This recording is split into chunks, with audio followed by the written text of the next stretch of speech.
Joining us to dive into this further is counterterrorism analyst and the vice president of research at the Foundation for Defense of Democracy, Jonathan Schanzer. Jonathan, good to see you again. So both Israel and Hezbollah are now claiming victory. Some suggest that this means both sides don't want further escalation. Do you think that people can take a sigh of relief here? No, I don't, actually. And unfortunately, look, people need to remember that Hezbollah has fired actually 6,700 different projectiles into Israel since October 8th. They have cleared out about 100,000 people from Israel's northern border. You just saw some of the destroyed homes there in the package right before this interview.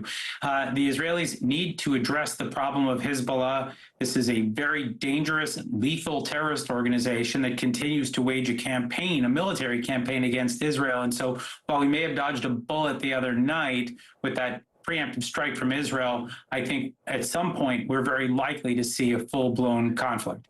The Israel-Hamas war is nearing its 11th month, with ceasefire talks at a stalemate right now. But the current framework actually favors Hamas quite a bit. So what's the holdup here?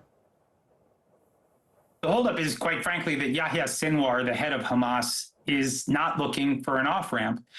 He looks at what's going on around the region, and he's actually quite pleased. I think it's probably important to remember here that when he launched the October 7th attacks, this is the mastermind behind those attacks, he was actually hoping for a full-blown regional war between Israel, Iran, Hezbollah, Hamas, the Houthis, all of the actors that we've been watching on the world stage for the last 10, 11 months.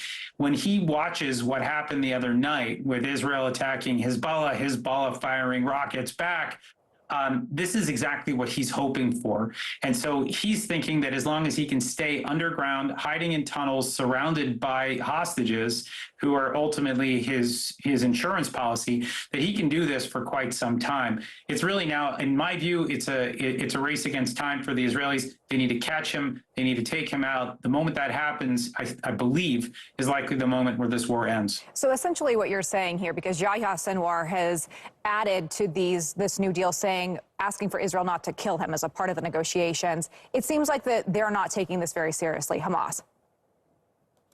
No, I mean, I don't think so. And I don't think that he is perhaps grasping the gravity of all of this, or perhaps he just doesn't care.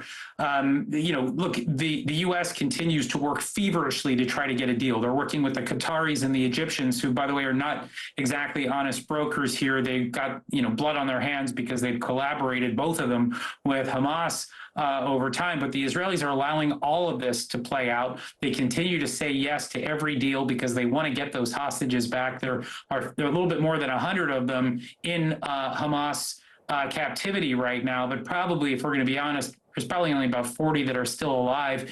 The hostage families are desperate to get them back. The Israelis are saying they're saying okay to just about every deal just so they can get them back, and we're still seeing Hamas dig in its heels. Wow. Jonathan, so much more to talk about with 40,000 U.S. troops in the region. We'll have to have you back. Thanks for your time this evening.